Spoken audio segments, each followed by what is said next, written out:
It's so good to be back with my friends talking coffee. I miss this podcast so much. I miss Liam's soft touch. I miss Kirk's rough beard. It's looking a bit haggard right now.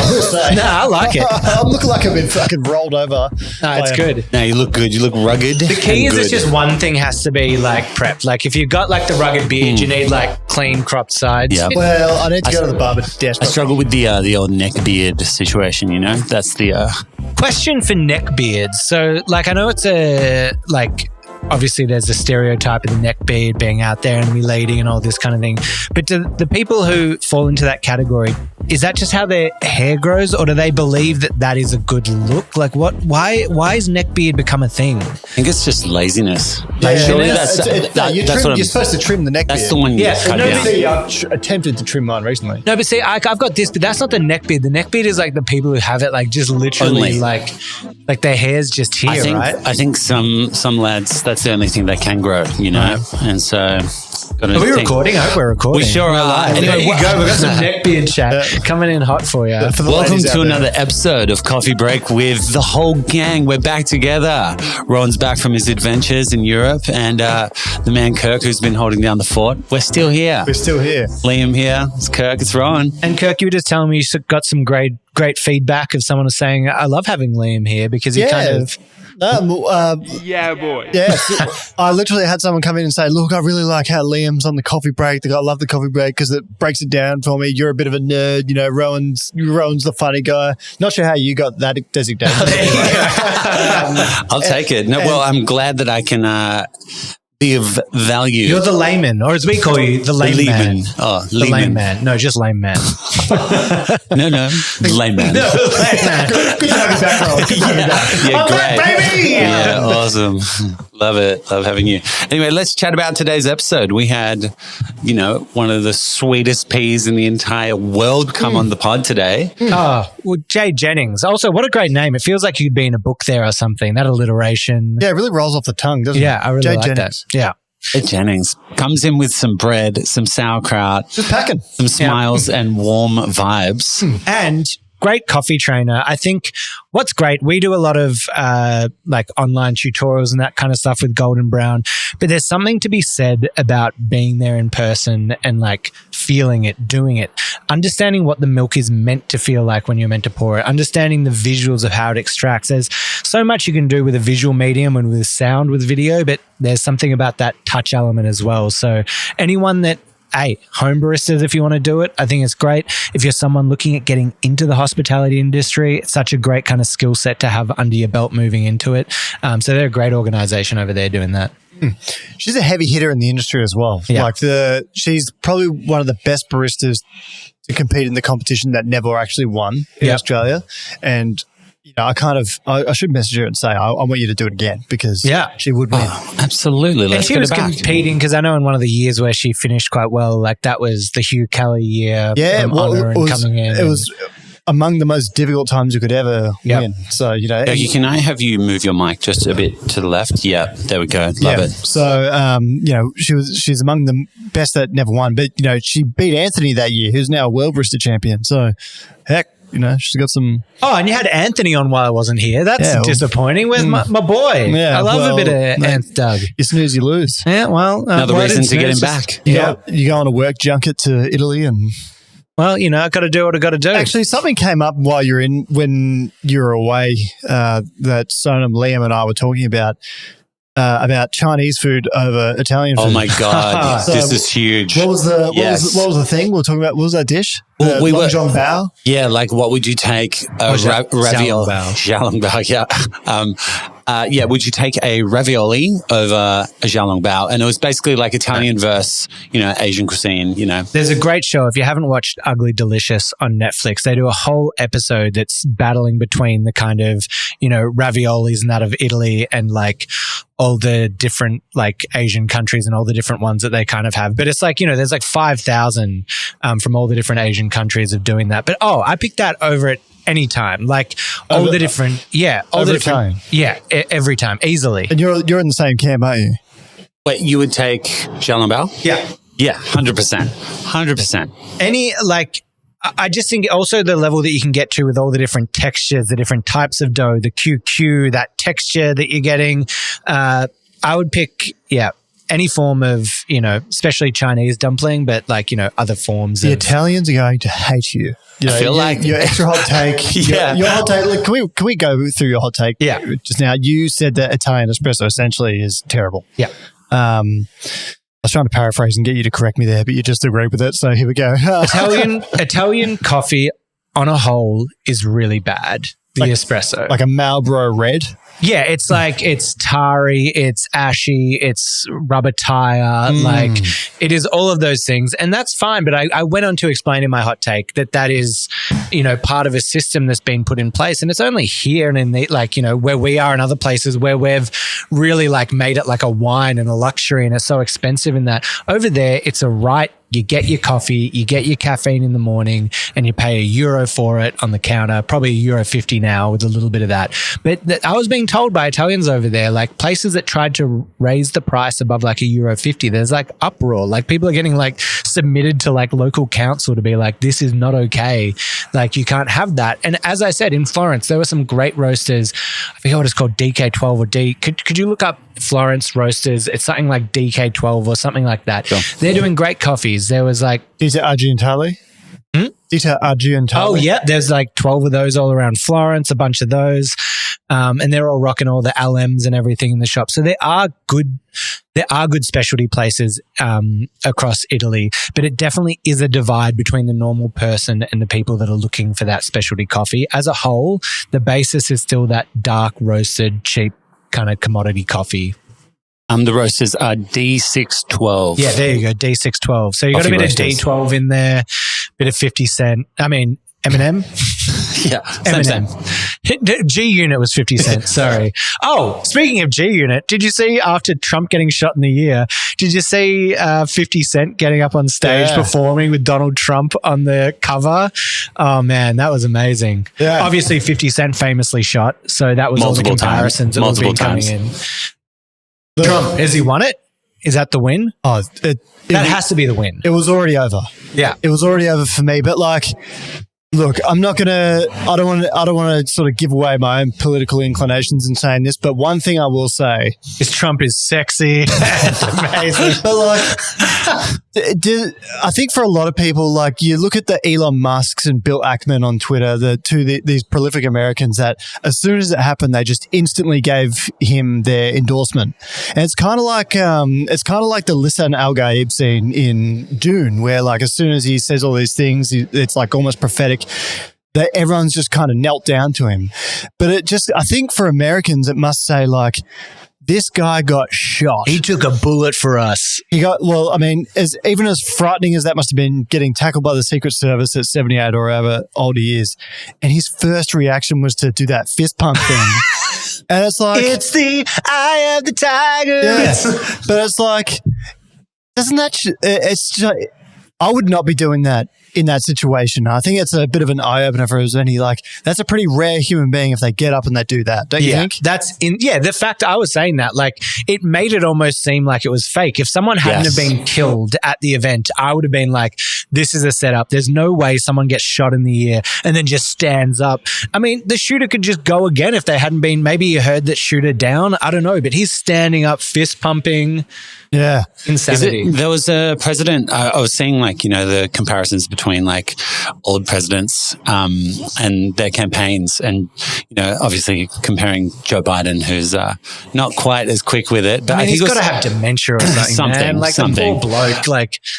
Yeah, it was pretty hard to kind of watch, but I think it was Reagan who, it was a similar thing, there was an assassination attempt and he's so quick with it, and he's at the next campaign or rally or whatever it is, and a balloon pops, and in the middle of his speech, balloon pops, and he goes, "Missed me," and then continues the speech. The smooth wit of it, Yeah. So it's kind of the same vein. Yeah, absolutely. Anyway, Donald Trump famously loving coffee. Delicious. Beautiful. Delicious. The best. Kirk, I wanted to chat because we haven't caught up. Pretty much Kirk and our relationship now is I try to speak as little as I can to Kirk so that I can just save as much for these podcasts as possible. Like any news, any of our hot takes, we're now just trying to keep off each other. Like Kirk walked in and he's like, oh, mate, I'm wrecked. Opening a new cafe. I was like, bup.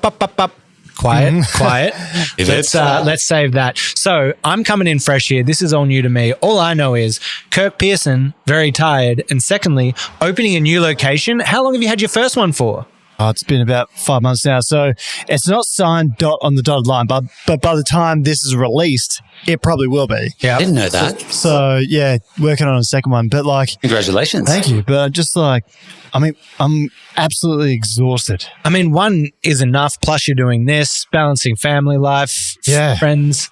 You must be knackered. I am. And then, you've been away for however long. So, it's been, the podcast, like sometimes, like this week, I didn't get it, sort of the preparation done as soon as I'd like to, because it's like, I've literally finished work and then had to run to something. And then I go to bed and I'm so wrecked.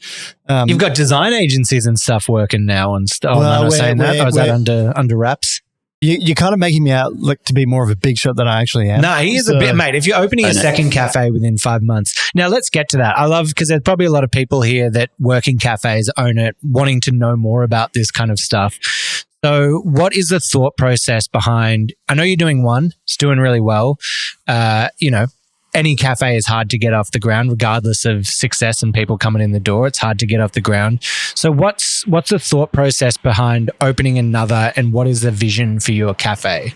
Well, I'll start off by saying it's not like we've done so well that we've made all this money that we can just go fund another thing. Like there's a lot more creative ways you can do things in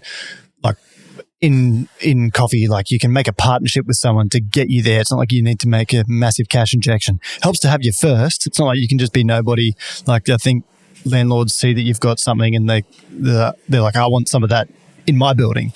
And landlords actually, for example, it might be in a big office tower or something, they have an interest in having a good person. So it might cost them more, or you might pay them less rent, but they want to have something that's attractive to the other tenants in their building, sort of thing. So that's why they'll put whether it's offices or an apartment, it might be like, look, there's this super cool, trendy cafe down the bottom. Yeah, it's like, well, you'll provide a good service that will make living here more livable or working here more workable, and more people want to move their office here or whatever. Yep. So that's something I've learned in all this, and it's like, so they're willing to be a bit more flexible with you to sort of make their whole portfolio a bit more attractive. You help them in a way. Yeah. So do at the same time, just so that this doesn't happen. Sorry, what do you got there? Oh, I thought I'd drink a coffee on the pod. It's a coffee. Just turn that around for me. What do we got? Oh. Coffee Karma Coffee Stout.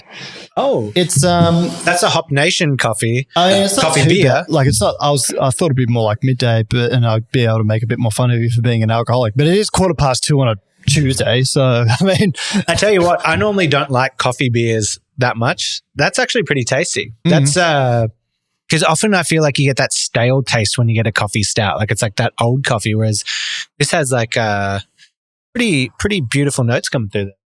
I just cracked mine too, and there's some. There's a sweet note to it that is actually really good.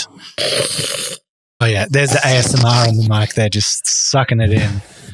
Yeah, not too bad. Not a fan of the heavier brew. I'm not a big drinker. Like it tastes like beer. It's quite apparent that it's beer, but it's also apparent. What is it? Coffee. That's Hop Nation. That's Rumble Coffee Roasters doing that. Rumble. Yeah, good old Rumble. Coffee Karma. Tastes great. What were we talking about before? We were talking about, oh God, I don't remember what we were talking about. Well, we were talking about you opening another cafe. Cafe. So, for people out there wanting to do this kind of thing, what have been your biggest learnings opening a new one? Like, what are you taking away from this? What's been hard? I want to know a bit more about that detail of actually getting grit down to it and doing it. You have to be willing to work, and like I'm someone who loves going home and watching the Acolyte, which by the way is terrible, or kind of juxtaposing my own point there. I like going home and just relaxing, but nowadays I go home and I've got to work more, and so I'm kind of training myself to be able to do that. And one thing that's worked for me is I cannot study in my bedroom, so now I go to the State Library and I do a bit of work there, and that's kind of like that kind of helps because you get the free Wi-Fi. It's a good environment. I know I have that association. I'm here to work. Yeah, it sets you up with that like separate place where you're like, this is where I'm doing work. I always look at the people who are doing the work from home stuff, and I'm like, if I was sitting there in the morning, I'd be like, I'll make some breakfast. I'll do a bit of the laundry. I'll do, and I mean, to be honest, I think a lot of people working from home probably are doing that. Yeah, but it's hard I need separate spaces, But we don't do a whole big thing. Our thing is coffee and pastry. And as we've sort of spoken about on the podcast just then a little bit, we do a lot of automation. And there's two sides to that. It makes your job a whole lot easier, and you can kind of get things done more efficiently and quickly. But it's also a big investment because the machinery is quite expensive, and so there's pros and cons to it. But the benefit of that is that it's expandable. So without sort of giving too much of what we're going to do away, but we can kind of get a lot more data on what we're doing. And that data can be like, how can we improve, this brew, or how can we improve our speed there? How can we improve the experience of the customer? And not just giving the coffee experience as well. Like, how can we get people ordering quicker and easier and smoother? How can we improve the ordering experience? How can we improve the experience of them walking away with the cup? There's a whole bunch of things, and my business partner's really good at working with this as well. But I guess we're trying to just nail down the customer experience. Well, especially with you guys opening a second shop and doing that. I know we had Ross Quayle, the Quailing, on a little while ago chatting about the grinders with is it grind by sync it's called? Where it syncs up with the machine. And some of this tech, I think that stuff is so cool. I think the example he used was if Anthony Douglas does his, espresso from the championship, he can kind of have it dialed in at one of the Axel stores, and then you could send out that data to every store. So it's the same grind, the same dose, the same extraction times, all that. So you can make it the same experience. You bringing that up kind of highlights something we just spoke about in the podcast then, where I said that, we need to shake this tag of being too wanky, or, having baristas that kind of ruin it for everyone by being depressive, or not. That's perhaps not the best word, but by kind of giving shit experiences or being arrogant in any way. And then, kind of making, Jade was talking about apprentice baristas. Wouldn't that be a great thing that we have a level of professionalism in coffee? And I really just do think that we're working towards ridding ourselves of that sort of judgment, and also, having a career barista and that being a good thing. Absolutely. I think that's a huge part to play. I was going to ask you with the shop. So one thing that I think is interesting, actually, I'm just running around on thoughts now. I've got two. With all your automation and that, because it's brand new, are you doing any, as working for Golden Brown, I often reach out to companies and try to kind of pitch the idea of how we can help each other out in doing it. I think you'd be a perfect example for some of these brands that are trying to, we've got our next guest here coming in. Can we I'll let him. Enter. Sorry, we just got our next guest for the next podcast already here. I think it'd be a great place for you to reach out to these companies going, I want to be the poster boy for your automation, and see if you can get that hookup with free equipment or cheaper, and be like, I'll be in the sales pitch, the videos, the whatever. Are you doing any of that kind of getting on board? No. Okay. And the reason is I don't want to be tied to anyone. Right. Because that's not what you told me last night. Huh? Jeez. Okay. All right. No, because I want to have a level of ambivalence, because we're at the beginning of our journey. And one thing I've learned so far is that we built a system when we first started that we knew that was going to be really efficient for making lots of coffee. And we've already evolved that to be, 2 or 3 times better than when we first started. So it's and it's just got me thinking, if you marry yourself to there's certain things like a coffee machine, for example, where it's I'm not going away from that. But there's certain things where I just wouldn't want to marry myself to a particular company because then I'm bound to that and I can't actually advance myself. Yeah, that's true. That's a good point. I'd just work it in the contract. I'd be like, it doesn't mean we're signing any longevity with you, but if you wanted to film how you can work your products and see them in action, then that's a cool way to do it. But I do appreciate your level of not being tied to anyone and making sure that you're providing the best quality to the customer without being tied to any deals on that. Relationship status, it's complicated. It's complicated. Oh, remember that. Remember relationships. My God. I got to be honest though, it probably helped us in a time though where you could be like, oh, that person's single or they're this, so I can't go in. Nowadays, you have no idea what's going on. What you were saying about like getting, the blueprint of your first place, right? Is exactly what Jade was saying as well. It's interesting. She was like, before you gave her the question of like, you've got $100 million, like what are you going to fit out your cafes with? It's like, one, I'd make sure the first cafe that we have is amazing. And then two, it had nothing to do with the fit out. It was about the service. And I think that trickles down to her role being in part of training the next gen. And like, I guess, but all this R&D that you've done on your first one allows you to know for the next. And so you can't just roll out 1,000 cafes and realize halfway through that something's screwed and you got to change it all. A great example back in the day was just like Taco Bell, who would have like all their stores, and they'd have a few stores where they'd just trial out new products because all their ingredients are basically the same. So when they invented like the taco bowl, which is just like the big tortilla bowl with all the stuff thrown in it, they just did it at one store and went, hey, guess what? It sold gangbusters. Everyone loved it. Now we're just doing it everywhere. And so it gave them that chance to, even as a bigger company, to trial things in a more insulated or singular kind of way to see how it works. Second question that I wanted to ask is, where do you stand on being a business owner? Because cafes are all about hospitality and being right at the forefront of running it. Because my thoughts from the outside, like watching what you're doing and how busy you are, is I'm like, well, you just got to step away from the machine and just be operations and do all that. But it's probably also some of the best cafes and places that you see succeed are because the person behind it is there doing it, living it. Where do you stand on that? What's your thought? I think we're building something that's, whether I'm there or not, is not really important. Like I am there currently because I want to sort of be able to make sure I can pay myself and, make the business run a bit more smoothly and stuff like that. But, on the flip side of that, you look at somewhere like Patricia, in the city, one of the most famous cafes in Australia, maybe even the world. And Bowen and Pip, the two owners of that, are in there pretty regularly. And then, they've kind of made a conscious decision to not expand and open more shops and just really knuckle down on keep their one iconic. And they've probably done better than anyone that I know of that in the world. Yep. So, there's I'm kind of, having said that, I'm now at the point now where I'm taking 3 days off. It's just those 3 days I'm working on other projects that keep me plenty busy as well. Yeah. So, we've built a system and, like Jade said, hired good people because the attitude's more important now. You can teach someone the barista skills, but the attitude's kind of like an intangible that is...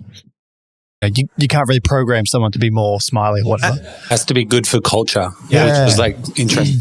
It doesn't matter where they sit on the experience scale, like whether they're completely new or they're a really experienced barista, as long as they're good for the culture, Well, there you heard it here, young baristas or young people looking for work out there. Don't be an asshole. Be a nice person. Care, take interest, and just put some effort into what you're doing and you'll go far. Well... Yeah, and what I was saying about Isaac Kim from Honor, sort of foregoing being a doctor to do this, is like this is a very, very, it's a perfectly good industry to be in, and I hate that people look upon coffee as kind of like the entry level minimum wage job, and I think we're going to move beyond that in the years to come. I want to ask you some questions. Here we go. How are you adjusting to being back from Italy? Because You look about twice as heavy as you did before. Oh my God. You walk in, I could feel, the seismograph went from 0 to about 2. I know. Just a big rolling bloody ravioli coming through the Austin door. Powers when they first get introduced to Fat Bastard, and he's just like, boom, boom. It was about 20% of that. I eat because I'm unhappy, and I'm unhappy because I eat. When you're an overweight child in a world that demands perfection. That's good. That's pretty good. My way of fighting team ready. Sorry. Oh, mate, You don't actually look that bad, by the way. No, that don't look that bad. Jesus Christ. He's got a little sheen of color. I put on 1.6 kilos. Not much. I'd lost like 4 or 5, put back on 1.6, back on the shred. That'll be all good. No, it's bloody cold here. It's rough, but I felt energized. I spent enough time over there, did work for 2 weeks, had 2 weeks off down by the beach, Puglia, Amalfi Coast, enough to get energized in those last few days. I was actually excited to come back and get into this. I was missing the pod. I was missing making the videos. I was missing all my, friends and work colleagues here. So, it was the perfect break that I kind of needed. And it was perfect that I got to go and, see La Mazzocco's factory over there, work with the team. So there was a nice work side to it as well. And that was an amazing experience that I'm sure we'll dive into deeper on some other pods. But we've been breaking it up for a long time here. Maybe in the next coffee break, we can chat a little bit about my experience in LM.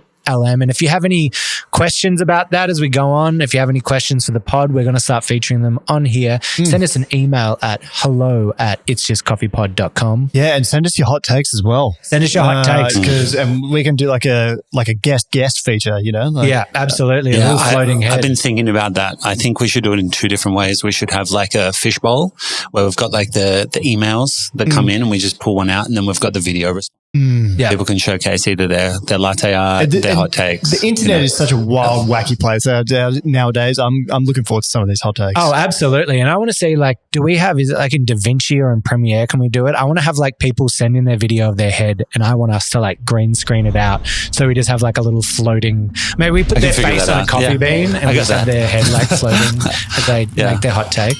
While you were talking about in a later pod, we'll kind of hear some more of your stories through Europe.